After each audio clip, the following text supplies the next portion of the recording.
Well, folks. If you didn't know, now you know. It is in the zone with V and Z. It is Dolphins week. If you are a Buffalo fan, obviously you can make it. About the Sabres this week. You can make it about the New York Yankees this week. You can make it about the Knicks. But it is Dolphins week, y'all, and we just happy to really just join y'all for another week, man. Fresh off of another victory. We love a nice little 3-game winning streak. Who doesn't?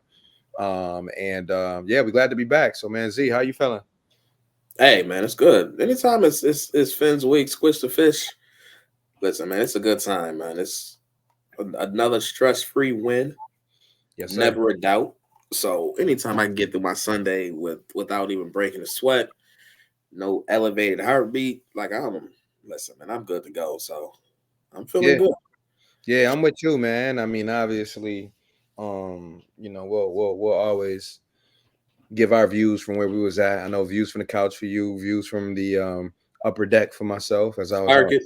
Say no more. I need to know what's up. Yeah, What was that Seattle life looking like? yeah, that was cool, man. I thought the weather wasn't too bad. I mean, gray skies was what we expected. So, I ain't got too much to add on about the weather outside of shit. We from Buffalo, right? We from Western New York. We know what it's like to deal with clouds, rain, a little bit of cold. But I mean, it wasn't nothing freezing. It wasn't extra windy. The weather was kind of pretty calm. I mean, I know it rained on Sunday here and there, but our section didn't really get hit with the rain just because of how that stadium is built. But nah, man, weather was cool. Food was I think food was better than I expected. Having been to places like New Orleans, Houston. You was getting your sushi on, your I fresh didn't fish. know. A lot of people talked about that, but I'm like, nah. I had some fish there though. Had some catfish. Had some. What was the other fish I had while I was down there? I had some other shit too, but I know I I had feel like I cat. would not equate Seattle with catfish. I wouldn't either, but I'm just like, if I'm gonna have fish, I'm gonna have fish my way. I'm gonna have my fish breaded. I'm gonna have That's my fair. shit. You That's know what I fair. mean? I ain't eating eyeballs and teeth out here. I'm strictly, hey man, as long as you Not cook that about that life. yeah, cook that joint right. Know what I mean? Throw me some fries on the side, some coleslaw or something, and we gonna make it shake. So, um, went to a nice little local spot, black owned spot on Saturday too for brunch. That I thought was real dope. We got there early too, 9:40, 9:45, and ran into a guy at a store across the street at what you want to call the bodega, or if you want to call it the corner store. Well put together store, but I mean, still like corner store vibes. But the guy ended up saying that Indian African guy I should say, saying that he went to school at UB and was like, Oh oh shit. wow. Yeah, he saw us with the Bills gear on, was like, go Bills, and we like, what's going on? Yeah. All right. Yeah, but he like, yeah, I went to UB, spent some time at ECC, Okay. lived on Main and LaSalle a little bit. I'm like, oh, yo, too I close see to home. you. You a little fake East Sider. I see you. But nah, man, real cool dude. He's like, yeah, I'm going to the game tomorrow too. So overall, met some cool people, dope people. BillsMafia, obviously, watching the game back, I saw that we got a bunch of shout outs. So shout out to everybody who made the trip and even those who watched from home who was able to hear us. And I know y'all guys was rooting us on from out there because we came out in bunches as we normally do. I mean, to see a fan base come from across the country, 3-hour time difference, and take over a stadium that is known for their fan base, known for being loud. So shout out to obviously all of us that made it out there, So and before you go off that, yeah, you've been to a lot of different stadiums at this point. right. Did you notice a difference in the noise level in that stadium compared to other venues you've been to? Honestly, no. Like being in the moment, being in there, I couldn't tell. But I will say the way it's shaped, I can see that place like with a sellout crowd dominated by their fans. I could see that place getting crazy. Mhm. But like I've been to some stadiums where it felt louder. You know what I mean? I mean shit, our own stadium. Like I've been in our stadium where I couldn't even hear my own thoughts.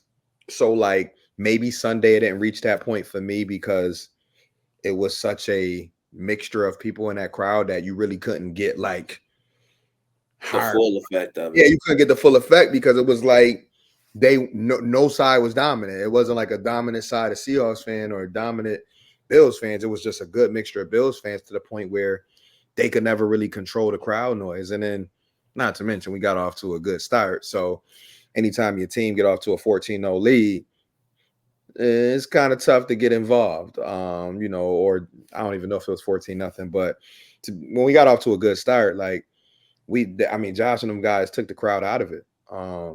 So like, yeah, it wasn't not like I remember Tampa being loud when we was down there. Cleveland had its moments. The Saints was pretty loud. I get a Saints that stadium, that dome, whatever, was pretty cool and loud. But yeah, nothing really sparked but like I said, the design though in itself, though, I give them credit for the design. One of the cooler looking stadium I've been to inside, I should say. I was at SoFi a couple years ago in LA. Obviously, they just built that one, so that Yeah, was that's a little different. That's an unfair comparison to most yeah. stadiums. But yeah, like I said, it was kind of different in the moment because the game. I think if the game ever would have got to a point where it's close, maybe I would have felt that sound a little bit more. But like I said, overall, Bills Mafia did such a good job of like balancing out that crowd that, like Geno Smith said, ain't really felt like a home game for them boys. But again, that has something to do with the play on the field too, because if you take away momentum by making big plays and by converting on third downs and converting big second downs after flags, your crowd ain't gonna want to be in it. They gonna sit back and be like, shit, okay, I ain't come all the way out here for this. So again, shout out to the Mafia, but overall, great experience. I would say even a slightly better experience than Houston. Which is funny to me because most of Houston had the good weather. Um, but I'll say the overall energy was just a little bit different. But in a good way. Okay. Most of the Seattle, even the people were maybe even slightly even kinder. So shout out to Seattle. But we're gonna get right to the game. So I mean, from from your perspective, what were some things that you love from that victory on Sunday? It's just seeing a rejuvenated passing game like that. That's all I wanted. Coming into that week is be able to have a viable passing game to your receivers, and they did that. I mean, Khalil Shakir over 100 yards, Keon Coleman, up over 60, 70 yards, and in a dominant fashion. Not crazy numbers, but being the go-to guy that week. I mean, they did that without him, with Amari Cooper getting one catch. You know what I mean? Like even his presence opened it up for other players. Dawson Knox getting 50 plus yards, Kincaid up the field a little bit. So like just seeing the passing game start to come back to life. Josh Allen up over 300 yards again. Like it's been a minute. I Yeah, think it was over 300. he was at 280. I think he ended up with like 283. 282 or something like that. Yeah, yeah. But up close 300. So like just seeing that passing game be the driving force of that offense, and then James Cook of a physical run game, Yeah, which was nice to see. But his normal slashing, but packing a punch behind it too this past week too. So seeing that, seeing the defense just capitalize on opportunities, man. Consistent pressure, getting off the field, third downs. I mean, Seattle definitely shot themselves in the foot a few different times, which right. definitely swung the game in the Bills' favor. Like that snap on that they second drive or whatever that was, where that shit went 20 yards back, like that completely changed the game. They get the interception, get the ball at the 7, and walk away with no points. Big. That defense just dropped the hammer, and way the offense was rolling, game over at that point. They kind of just choked the life out of them after that, and they were offensively for Seattle never able to get a rhythm. So it was just nice to see a dominant team effort from top to bottom. And we really talked about this game being won and lost in the trenches, and we literally saw that take place. Facts. Josh Allen kept clean the majority of the game against a very good Seattle pass rush. They were making holes left and right for Cook and Davis. And D line was just consistent pressure. I mean, Kenneth Walker, 1 yard in the first half. Like, come on, you can't ask for nothing better than that. Like, Hey, literally, the key of the game was make sure he don't beat you, and they went above and beyond that. right. Charbonnet never got a groove going either. So, like, literally completely stuffing their run game. Again, this is without I mean, you got Bale Inspector out there starting again. No disrespect to Bale Inspector, but again, Right. this you down to your third, your third and fourth string, or your third and fourth string linebackers out there balling. Right. So it's just good to see, man, and seeing Benford and Douglas just put the Continue to clamps on lock their down. receivers, Yep. straight lockdown. Yeah. And at this point, it really don't even matter who they line up across. I know DK was out, but like Lockett is still good. JSN is still good. They still got a decent tight end. We talked about spreading Kenneth Walker out. He didn't get much in the passing game either. So like, just to piggyback off what you said, man, I felt the same way. You know, obviously being there is one thing. You know, watching it back is something else. And just watching back, you know, watching, like you said, them control the line of scrimmage with Greg Rousseau, Ed Oliver, and those guys getting their hands up, getting a pressure, Epinesa, and then the linebacker play, you know, just doing their job. You know what I mean? I think we talked about it last week. Like we don't need you guys to be the second coming of Chris Spielman and Sam Coward. You know what I mean? We need you guys to just be where y'all need Your to be. job. Yep. And everything else to take care of itself. And like, you know, it looked like the game plan was definitely eliminate Kenneth Walker. And they executed it. Like, hey, let's take away their strength. Right now, their strength is their best weapon with DK out is going to be Kenneth Walker. Let's eliminate that. And then whatever else they decide to do, we'll adjust. And they completely took him out the game. As much credit as we give to individual players, I say it week in and week out. Hats off to the staff again, because we got to realize this is a coaching league, man. If you look around this league right now, all the top dogs, all the top teams, you can look right at the coaching staff. You can look at Mike Tomlin. You can look at Jim Harbaugh. You can look at Andy Reid. The list goes on. I don't got to go through them all, but like most of these guys, it starts with the coaching staff and it starts with the coordinators. You know what I mean? Like who do they have coaching the quarterbacks? You know, we talk about the development of some of these young guys around the league. A lot of it comes from a good support system, a good coordinator, a good quarterback coach, a good veteran in the room. So the Bills literally have all of that going for them. And I think right now, after 8 games, which is, you know, we pretty much at the midway point, we can say, man, we've exceeded expectations so far. And that's big coming from, this is a team that was Super Bowl contenders for the last 4 years. And most people thought, I mean, even me, I'm like, yeah, the floor is 10, 9. And I'm like, the ceiling for me was going to be around 11. I ain't even want to go as far as 12, 13 like I normally do, because I'm like, realistically, I'm going to keep it around 11. I think But that's where we both ended up when we did our yeah, beginning of the season projection. I think I facts. was like 10 or 11. I think I'm leaning towards 11 just because tough schedule. I expected the division to be a lot more difficult than what it's proven to be, and Facts. you know We know that. the AFC as a whole is looking super top heavy, and then a whole bunch of mid. Right. And that's why this game that we're going to talk about here in a few minutes is so important, because for me, you got to kick teams while they down right now too. Because I know right now, hey, you look at the resume, you're going to say, all right, what perennial contenders have the Bills beat? Well, guess what? Here's the reality. Most of the teams that we thought was going to be contenders ain't really there yet. I mean, the best team we played was Baltimore. We know they beat up on us. But the thing I love is that down a stretch here, whether you patent up your winning column or not, is all still about getting one of the top 2 or 3 seeds.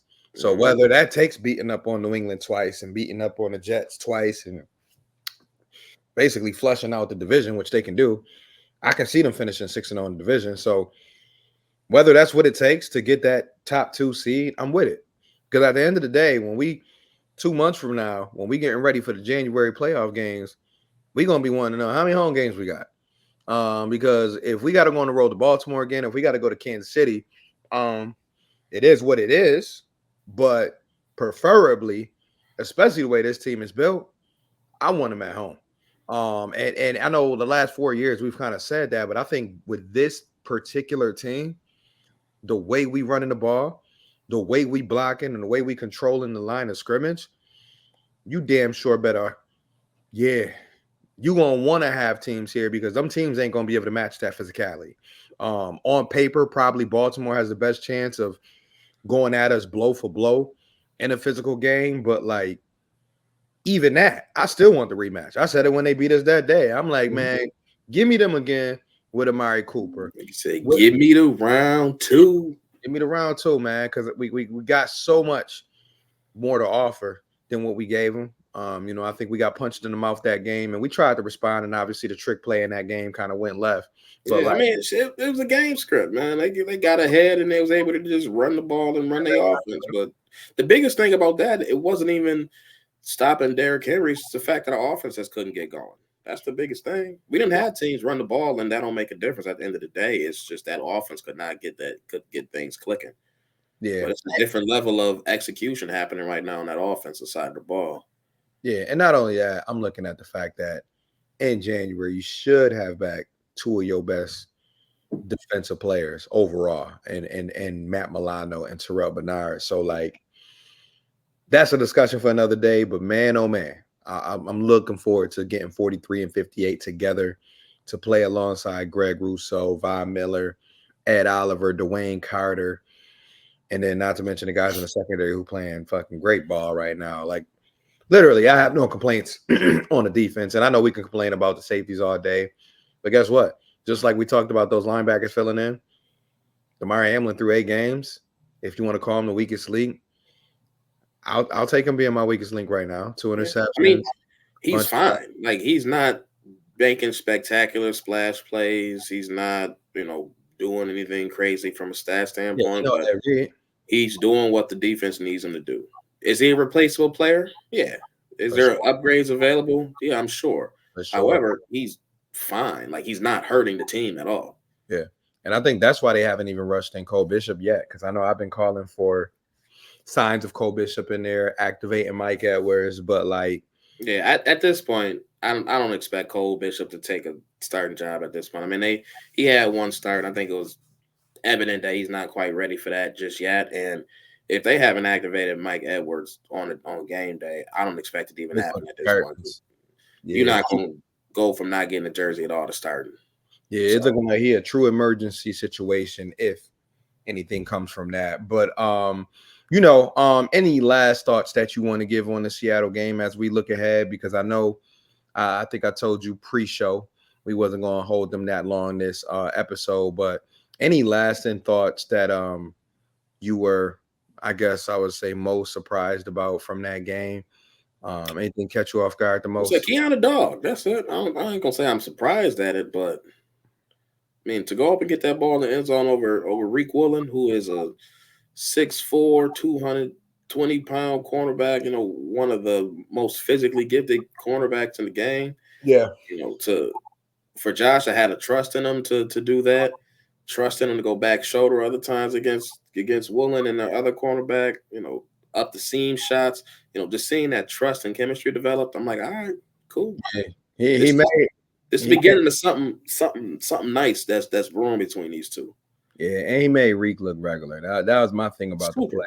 super Um, regular. I mean, he drawn pass interference calls against him, being a bully in the run game. I said, you pancake boys and pointing in their face. I said, oh, we playing bully ball. we playing bullet, but he got that Mm. T word that we talk about a lot of times. With my job is tenacity. He got Mm. that tenacity, man. And what you don't find with a lot of young dudes, especially a lot of young receivers, is that mixture of toughness and skill. And he has a little bit of he got a little bit of both, and he has the ability to want to grow and want to learn. Like some of these receivers coming to league, they think they know it all. They got their chain on and they like, man, I'm it already. This dude is real humble with it. He knows how to be very precise with answering questions. And I'm not saying everything like you reading the script, but he keeps everything real, but he's smart in how he answers everything. I think we talked about that last week, but very intelligent young dude. And I'm just like what you said, I'm pretty much excited to see what's next, because it's like if this is just you scratching the surface, as young as he is and as fresh as he is, man, by the end of the season, come playoff time, because I ain't even gonna go into next year or the year after that. I'm talking by the end of the season, It gonna be a problem. I'm expecting, man, nightmare. Like he already is becoming a nightmare matchup, but like I'm expecting it to be like teams making decisions. Like Like, I mean, listen, if this if his chemistry can keep developing, their 11 personnel gonna be a problem with him, Cooper, Shakir, and Kincaid out there and Cook in the backfield. Like that, that's literally a pick your poison yeah, situation. Like they can start doing some real damage and putting and again, this is a season where Josh Allen not even really using his legs. So right. you still got that in the tuck Yeah. by the time that playoff comes. Because again, that's a different Josh Allen that come out. So like it's okay. Keep playing. And they're gonna be tough to vent, and that's why we talked about it. I think a few weeks ago. The fact that they were already before the trade third or fourth in scoring points, and now you've seen them drop 31 back-to-back weeks, 30 plus, I should say, and it's like you are seeing them, and like this is not even the it's not even the ceiling. Like you're seeing them scratch what they can be. And like my whole goal is I don't care who we play next. I don't care what their record is. My goal is just for this offense and even collectively defense too, because they got new guys out there too, out there trying to hold it down. But like specifically offense, I just need them to sharpen their toolbox every week. You know what I mean? Add a wrinkle here and there, sharpen up this, sharpen up that, because we all been saying it for years. It don't matter what you look like in September, October. What do you look like in January? So as long as they can continue to get better week in, week out, build on that chemistry, continue to find different ways to get Kincaid down the field, to get Dawson Knox involved, to get a few to Ray, give James Cook his 15, 20 touches. Like they are going to be dangerous come playoff time. And like I said, hey, you can hit your stride in September all you want to. You can look great in October. I was more than pleased with how we finished October, because normally October going in November is not that friendly to this squad. So hats off for them for finishing October strong. But as we mentioned before, it's on to the next one. And it's Fins week, baby. It's Fins weeks to a second week back. Um, what are you looking forward to most with this matchup against Miami? I, I'm just what this game has always boiled down to between the Bills and the Dolphins these last, I even say 6 years, since Josh has been here, is what can Miami's defense do to stop Josh? And literally they have not figured that out at all yet. So what is this 2024 edition second time around can they do? Now you're dealing with injuries too. Javon Holland may be out. Ramsey's not really playing like the Ramsey of old. Jalen Phillips down. I don't know if Sealer's even playing. Fractured orbital bone. Like, so Hill got a foot injury too, or something like that. So I don't know what yeah. that's So about. like your defense is already injured. Have not figured out a way to slow down Josh Allen yet. So I'm I almost I don't want to say what Miami does on offense is irrelevant because that's not the case.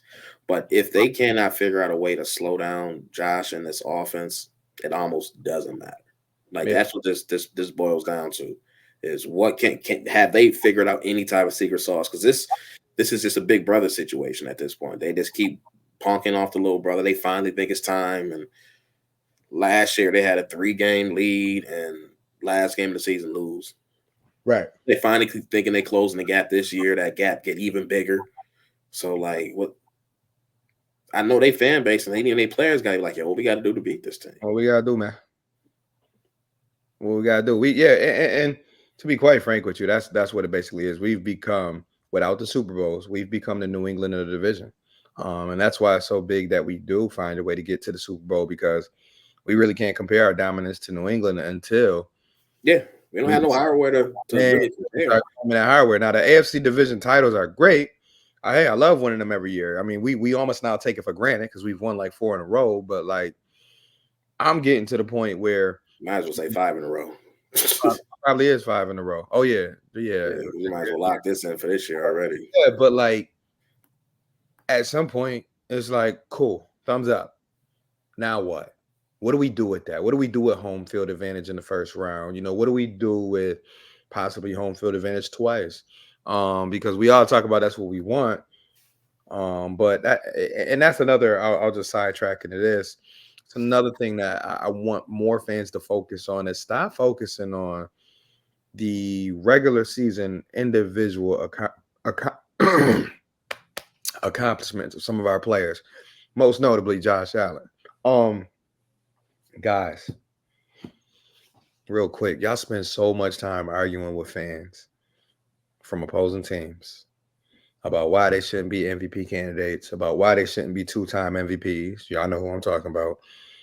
When y'all should be more concerned about the Bills making sure we, including Josh Allen, do what we got to do to advance and get to the goddamn Super Bowls so we can win the ultimate prize, so we can hold the ultimate MVP trophy, which is that Super Bowl MVP. Like I said, I've said this a bunch of times in the past. Would it be cool to win that regular season MVP, have our quarterback with the MVP title next to his name? Of course it would. Like, you're not a true fan of the game if you say, oh, I don't want my favorite player or the player on my team to win MVP. But some of y'all spend too much time online, like literally, and I know you see it too, Z. Every Mm-hmm. single day, you are getting into debates. You are in every comment section. You are on every post, feeling like you got to defend Josh. Like, guess what? You don't have to do it because guess what? Most smart people know that Josh is not only an MVP candidate, but is going to the Hall of Fame regardless. This dude is about as close to a lock outside of Patrick Mahomes and Lamar Jackson. This guy's about as close to a lock as going to the Hall of Fame as any of these quarterbacks that's in his era. That's in that 26 to 27-year-old range. It's Patrick Mahomes, Lamar Jackson, and Josh Allen to me, who are pretty much all, we know Patrick going, but pretty much all going to the Hall of Fame when their career is said and done. From the records they've broken, team wise, NFL wise, they going. Because I heard somebody on the radio once say, well, when they induct people in the Hall of Fame, they do focus on the MVP awards and this and that. Yeah, that's cute. But so many guys, even if you look at the NBA Hall of Fame, so many guys still go to the Hall of Fame and they ain't got no MVP honors next to them. Because Mm-hmm. a lot of times it depends on who you're playing with too. If you're playing in the era with Michael Jordan, if you're playing in the era with Patrick Mahomes and all these other great players, guess what? You might not get that MVP award. But I think our focus, guys, need to continue to think about, hey, guess what? After the regular season, let's think about those awards after the regular season. Because after the regular season, you get the big award, you get the Lombardi, you get the host that that ultimate prize. You can win Super Bowl MVP, which I feel like is the ultimate. So I just on a tangent there, I just want to say, guys, let's I can't tell y'all what to do from a fan perspective, but let's not cry every day online and look like a bunch of crybabies just because he's not being number one on the MVP list. Like, guys, Man, what you doing? I That's don't. I think for me, one thing that's always annoying. It's not even necessarily just Bills fans in general. It's just the see it every day in sports. It's just like you always gotta shit on somebody else to prop up your player. Like, yo, bro, you can love Josh Allen and not shit on Patrick Mahomes or shit on Lamar. Like, it's okay. You can really wholeheartedly believe your quarterback is the best in the league and very well deserving of MVP without being like, yo, but that other dude is trash and don't deserve nothing. Like, yeah, because that's not true. That you just looking at that with this pure bias and this pure hate. It's like, yo, you are. has Josh Allen had MVP caliber seasons? Absolutely. But you know who else had MVP caliber seasons too? The person who won them. Right. Like, what you I'm on want me to say? It's your side. every year that Josh Allen has put up good numbers, there's another quarterback that put up just as good numbers. And Right. unfortunately, it just ain't rolling his favor. But to say that, this person is trash, ain't deserve it, I mean, hey, And it's not always based off numbers. I got to say that too. So if you listening, to our listeners who either watch or listen to us, doing the side by side stats never did anything for me. It used to do stuff for me like in Josh's early years to like compare certain things when it came to growth. Well, every time y'all put Josh numbers next to Pat or Josh numbers next to Lamar Jackson, just try to prove a point to an opposing fan, you're not doing anything really because these MVP voters, a lot of them truly do watch games too. And when they watch games, they look at the fact that who's passing the eyeball test? What would this team look like if I take this player out? Right. So we know there's a handful of guys in that category. That's Josh. We know that's Lamar. We know that's Pat. If we take out a handful of these guys, their team is literally either average or below average Yeah, without. look at Miami. I mean, I think that's a perfect example of what Yeah, this team looked like without right. Tua in it. People switch They to it. Yeah, exactly. they look JV Yeah, people try without to him in sell there. to it, but look at him. Look how valuable he is to that offense. So like, Hmm. there are so many different types of quarterbacks who are valuable to their team, and to just say, hey, solely off of touchdowns or solely off of this, solely off of that, it's different ways to be valuable to your team. I think the way that Lamar is valuable to Baltimore is going to be different from the way that Josh is valuable to Buffalo. What he brings to that Baltimore offense, not too many quarterbacks can emulate because he's giving you both. He's giving you the element of I can run for 50, 30 yards here, 20 yards here, but I can also play action, throw a dime 70 yards down the field, 40 yards down the field. So like you said, it don't mean you got to knock down the next quarterback just to prop your quarterback up. Yeah, I will say one thing that's definitely annoying though. Just it's for me, it's annoying seeing Mahomes towards the top Oh, of on that list? MVP odds Yeah, this year. It's like, yo, okay, because last year, reason why Josh ain't get MVP, his turnovers is too high. Yes, he got a ton of touchdowns, but his turnovers. I'm like, oh, so when Mahomes has more interceptions than touchdowns, it's cool though. So in this case, it don't matter. He's still an MVP candidate. Is it just strictly because a team is undefeated, or is it I that think that's interception really don't matter to the extent that y'all say they do? it matters when they want it to matter, and that's why I say it really depends on who you want to listen to. Because I think the true NFL experts slash analyzers when it comes to the true data and shit, they not working it. They not really counting those turnovers against these quarterbacks. I think it's a great talking point for sports television. It's Like, overrated though, because yeah, again, I in a strange part of me wants Patrick to stay in this MVP conversation and still put up picks to show like, yo, these interceptions aren't these turnovers aren't as big as y'all making them out to be because they're still overcoming them. yeah. They're And undefeated, and I got 8 interceptions and 6 touchdowns. Like it's overrated. it is. But I also say too, it's also when you throw the picks. I mean, it's also when you fumble. Yeah, Because like I've said it for years, like I grew to not like certain quarterbacks, especially in the Bills uniform, because some of them would make timely turnovers. Like, oh, fourth quarter, we need six. Oh, there goes an interception in the end zone. we're Thank you. talking about fits like that. Thank you, Fitzpatrick, for hurting my feelings. Direct shot, boo, headshot. But I nah, love Fitz, but Fitz gonna Fitz. oh, he gonna hit you in the head. You know what I mean? He gonna bring you right back, and all of a Mhm. sudden Uh, we down six, yeah, 5 minutes left. yeah. We need one. And boom, there go that fumble. There go that interception. But like Josh really never been that guy. Like I can think of a handful of games where Josh in his career in Buffalo has made turnovers in clutch spots. Like Yeah, really just a handful. But like that's what I would be more concerned with if I was analyzing quarterback play, and especially if the number of interceptions was high or if the fumbles were high. It's like when are these occurring? Because if the quarterback is able to bounce back and get a key third down in a fourth down situation, or able to make a touchdown in overtime to win the game, give me that kid. Because we all know, as I always switch over to basketball real quick, is when we watch AI and Kobe growing up, they could go 8 for 30. But guess what? Come the last 2 minutes of the game, we knew what time it was, especially when mhm. it came to Kobe. When he get to biting on that jersey, and it's like, oh yeah, he's still about to take the last 3 shots. And guess what he gonna do? He probably gonna knock him down. And he probably gonna let you know, yeah, I went 10 for 33, but I made the ones that count. That's all we looking for a quarterback, to be honest with you. You can throw the ball 80%, but if you're not able to come through in the clutch, yeah, cool. You're a savvy veteran. That's cute.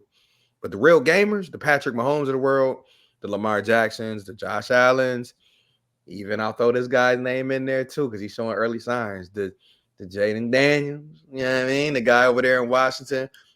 When you're able to make plays when it matters, that's when you become in that big dog conversation. I know Joe Burrow has done it in his career too, so I don't want to leave out Joe, even though his team is in a different category right now. But like there's a handful of quarterbacks where when the moments get rough, no matter what they did for 3 quarters, when they get real, these guys can make the game, make it shake for their team. But I do want to go because I I see where we at time wise, but I had to get through that segment because I'm just like I saw the discussion this week, and I'm like I gotta touch on this because there's too many crybabies that I can't deal with on a consistent basis, and I just want to write "shut up" across my timeline at least one time. Shut up. Focus on Miami. Shit. But nah, man, key matchup of the game, man. What is going to be something you focus on? You know, forget what the outside world talking about. What's going to be one matchup that you're going to be dialed on for this game? I want to see how this secondary, this current Bills secondary, stacks up against these receivers in this passing game.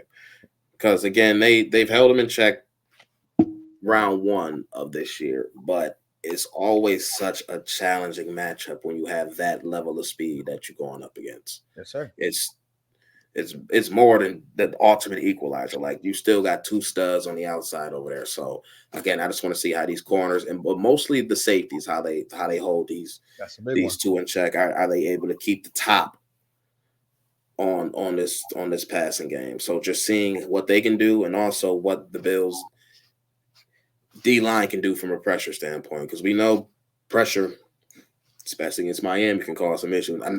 Injuries aside, like we know that over the last couple of years, Tua has had some pressure issues against the Bills. Granted, he has such a quick release. However, the Bills have done a great job of getting pressure. So Von Miller coming back from suspension, Brousseau's been balling these last actually all season. Really? So for me, it's really I just want to see what the secondary does against that passing game. I want to see what this D line can do against this Miami O line.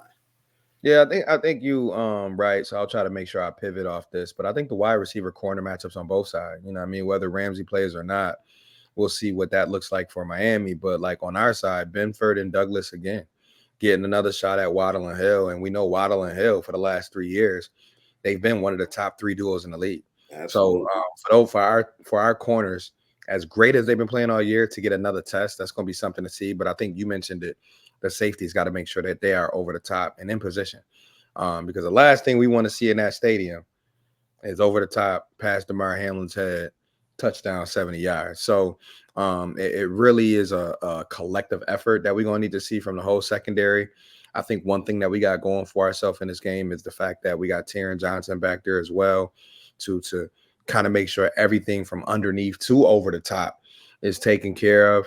So be excited to see Taron Johnson back there with that duo. But Yeah, because he wasn't there the first time around. yeah, I'm about to say I don't remember him being in that Miami game. Yeah, So he was still out. He missed the first four. yeah, and I think that might have been the first game we saw Jamarcus Ingram too, and he obviously had 2 picks that game and one for a touchdown. So I'm looking forward to the secondary versus wide receiver matchup on both sides because really, again, I want to see Keon take another step. Can he take advantage of the looks that he gets? Because I don't know what corner they can really put on him because I know they're going, if Ramsey is healthy, I know they're going to put him on Cooper because it looks like even though Cooper dealing with a little bit of a wrist injury, look like Cooper going to still play. So I don't see them taking Ramsey off of Cooper if he's healthy. That means there will be a mismatch somewhere on the field, whether it's Khalil Shakir, Cooper, whether we do get to see Curtis or not, we'll see. But Kincaid, Knox, middle of the field, should be some fun things to see. But like I said, I was going to pivot because I do want to say defensive end. Our defensive end versus their tackles. I think if we win that matchup, the game really is going to be in our hands the whole time because if Greg Rousseau is getting his hands up quick, which he's done against Tua, if Epinesa is doing the same thing with that length over there on that side as well, and if they get that push up the middle, I know no Dwayne Carter again, but if Ed Oliver can come through with a big game, Daquan Jones can give us some push up the middle. But I'm looking at the edge versus tackle situation, and I'm like, our edges should dominate. And I'm only saying that because they have the size to really irritate Tua. Because like Tua not, we know it, Tua not 6'5", 230. So if you got guys at 6'5" on both sides who can rush and put their hands up and look around, grab them with one arm when they need to, that's gonna make Tua really hesitate in the pocket, to say the least. So I think our ends are really gonna have to have a big impact, and that's gonna be something I'm watching for. But without further ado, what do we think that final score gonna look like, man? Um, until I see it, I don't expect Miami's defense to stop Buffalo's offense. I'm normally not that person, but in this case, I need to see it before I believe it. So until I see Miami actually stop Buffalo's offense for 60 minutes, I'm expecting Buffalo to score 30 plus. I like Until I hear otherwise. I think Miami is fighting for their life, their season right now, because you dropped to 2-6 with a loss this week, and your playoff chances are not at zero, but it's going to take a lot to climb out of this hole. So I right. think you're going to be definitely playing a motivated Miami team, but I think this is definitely a game where you need to put your foot in their throat early and just choke the life out of them. Got to. Oh, that was a hell of a play. You ain't make it though, but I think this is a game, like I said, Buffalo put up some points. Miami put up a little bit, but not nearly enough to get the job done. So I'm going 35-20 Buffalo. 35-20. Okay, 14-point game. I like it. I was thinking more one score, but then I thought about it a little bit more, and I'm just like, if Bernard is truly coming back this week, do we really think that with him back in the lineup with Dorian, that they just gonna be letting them do whatever they want to do all across the field? I don't think so. Healthy Rasul, healthy Benford, healthy Taron Johnson. I don't see it. So I was gonna put him at 20 points, but I think 17 is a safe point mark for Miami. So I'm gonna give him 17, give Bills 27. I wanted to go 30 plus again, but I'm like, you know what? 3 straight 30 in a row is really hard to do in the NFL, even at home. But I think that you'll see them maybe take the gas off a little bit in the last 4 minutes, possibly. This But crowd about to be crazy on Sunday oh, too. it's definitely gonna be crazy. I was gonna get to that It's gonna last. make a difference. Yeah. So like, you Because know, again, another thing, I didn't mean to cut you off, nah, but you good. Miami's offense definitely can't run the same level of complexity on the road. All those motions, all those shifts. Yeah, You can't do that to the same level when you're running silent counts, and we all and know. that's what's going to be doing all day. So when they're not able to do as much pre-snap, it makes their offense a little bit more predictable, or just at least a little easier to match up against. So that's just another factor too. Like it's a lot stacked up against Miami this week. Yeah, and we mentioned this before when we played Jacksonville. Pressure gonna be on them. It's the same thing when Jacksonville came to play us. We were like, man, listen. Great thing about it is even if they do try to play us tight, Tua gonna have to press at some point.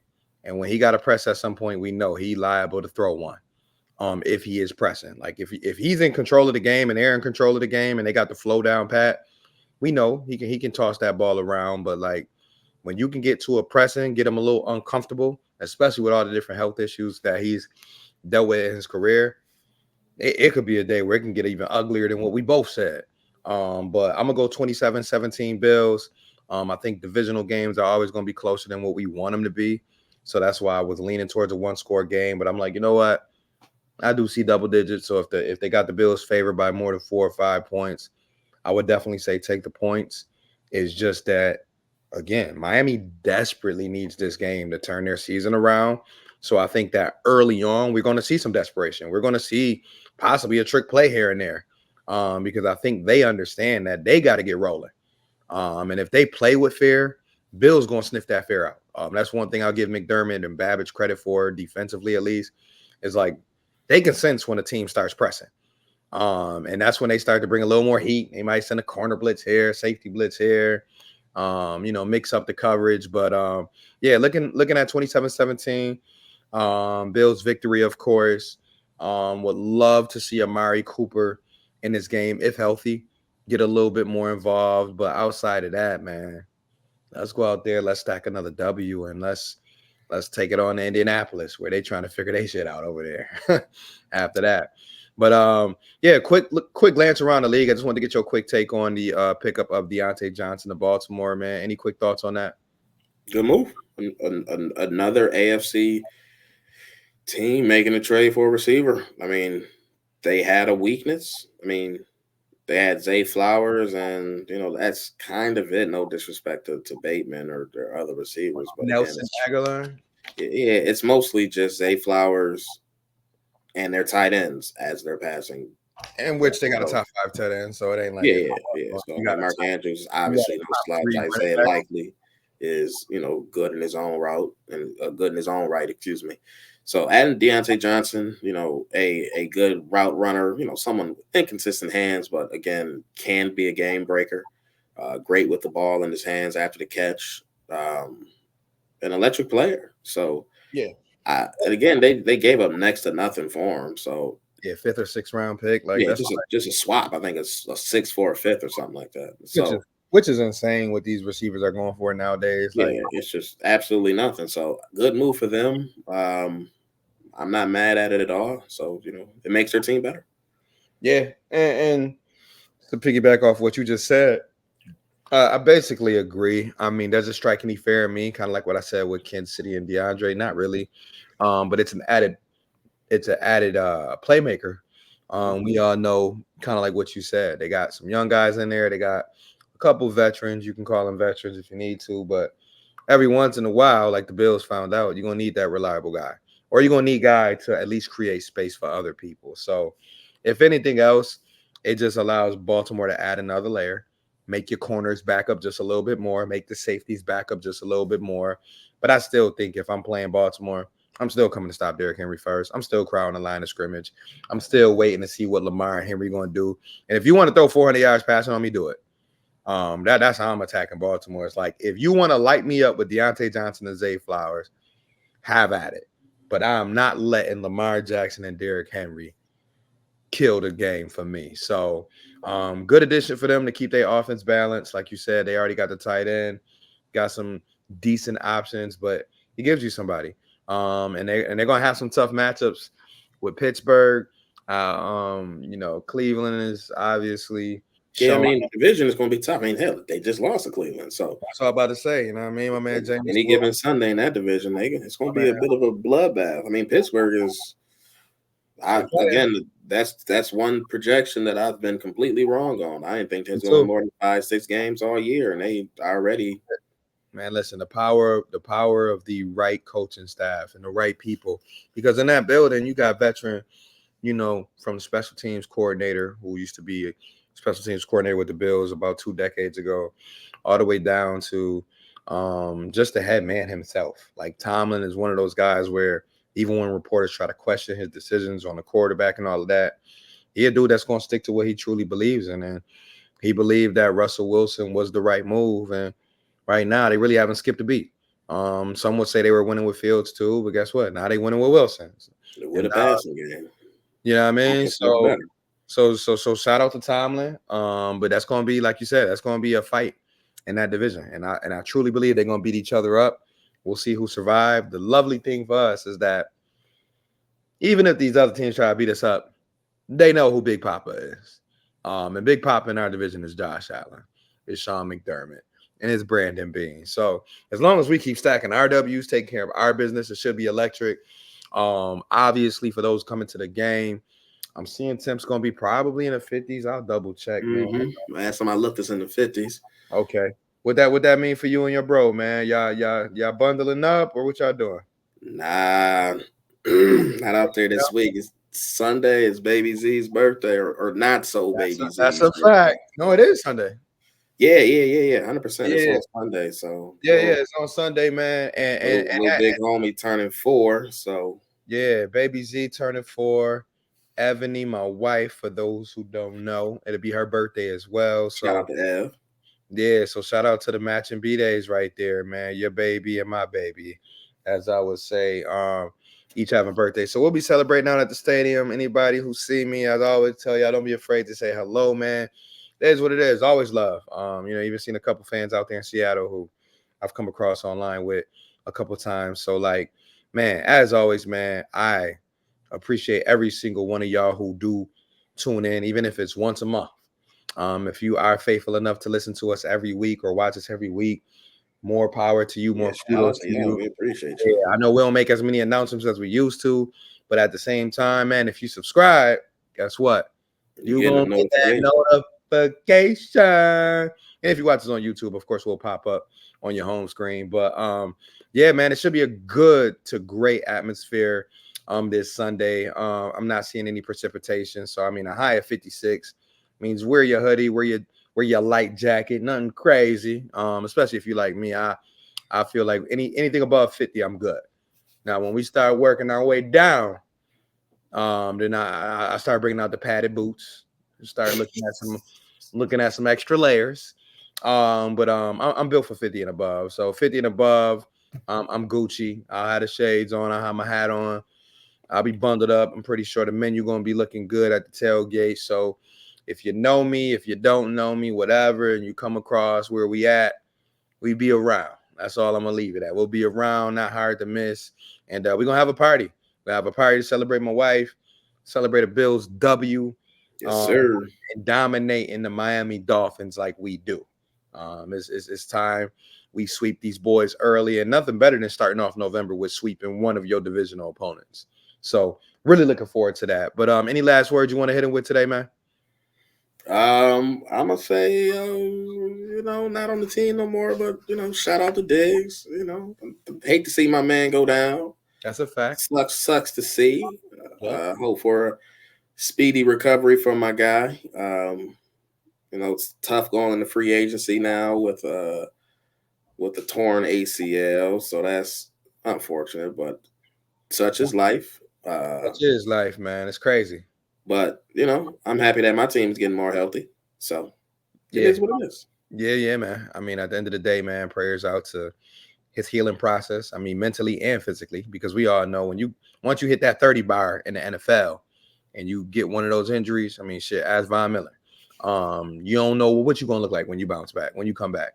So hoping that things work out for him. But like you said, for us, man, we just trying to get better, trying to heal up so that our star players is right.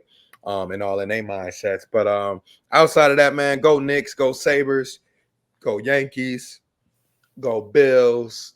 I'm not sure what the Yankees gonna do. It look like, as we record Ain't here. no go Yankees from this side. That's all you. I can't Nah, stand I it. know. Hey, listen, I'm a represent for the team blue and white over here. But as most know, I'm not a big baseball fan anyway. I just tend to He latch just on. want his parlay to hit. That's it. Well, that's a tiny bit of it, but I do mess with the Yankees. I mean, the only major league um spot I've ever been to is Yankee Stadium, their new Yankee Stadium. So You got to get to a game in Pittsburgh, bro. yeah, Stadium's fire.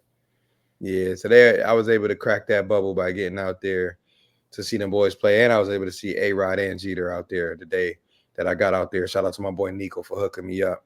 Not the Nico you know. I got another Nico from St. you saw, Rose. I saw, you saw my face like, hey, Yeah, my boy Nico Troche, man, from the BX, man. He hooked me up a while back, man. We going back like 6, 7 years now. But it must have been the A Rod and Jeter was there.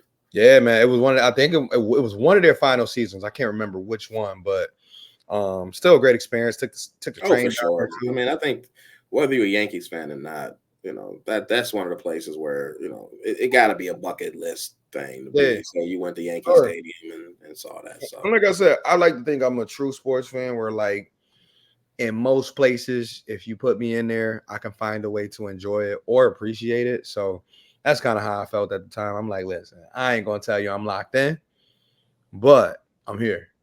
And I'm gonna knock that's this. fair. I'm gonna put the check mark next to it. So, yeah, so a lot going on, man. But we all know this Sunday, another big test for the Bills. Because, like I said, if we can keep rolling and we can go into Indy at 7-2, we have a great opportunity to really, really, really look good going into the stretch, as I like to call it, the final 6, final 7 games of the season. But that's all I got for y'all. I want y'all to like, share, comment, subscribe, tell a friend to tell a friend what we got going on, man. We still got at least a couple more months left in this season. We're not going to cut the season short because we want to be going on until February. So still a couple more months left, man. But we have reached close to that midway point. We can call it the midway point because 8 games have passed, but 6-2, baby. No complaints. 3-game win streak. Josh Allen MVP conversations. James Cook Offensive Player of the Year conversations. Keon Coleman. Yeah, Keon Coleman throwing his name in there for first team wide receiver group. along with the other great wide receivers in that class. But a lot of good things to be proud of if you're a Bills fan. So let's keep it rolling. Let's keep it going. Y'all stay safe. I know prayers out to the family. I saw there was a young lady and her two kids that went over the falls recently. Uh, Word? yeah, tragedy that happened early. I want to say early or late Wednesday morning. But either way, man, Damn, I didn't even hear it. On some accident type stuff? nah, like just took her and her two kids over the falls. Yeah, Dang. crazy. So that's why I say prayers to that whole situation, that whole family, and just anybody else dealing with stuff. Prayers to the Billups family.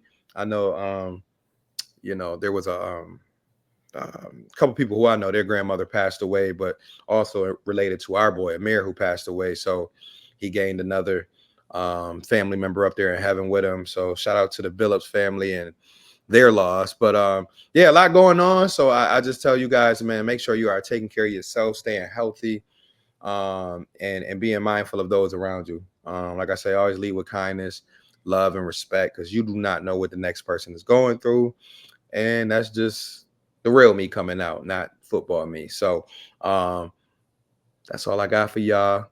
Stay tuned, stay locked in, crossing our fingers for another victory podcast coming up. But y'all stay safe. And as always, go Bills, baby. Squish the fish. Let's get it. Big dubs. We already know. See y'all next week. Peace out. Peace.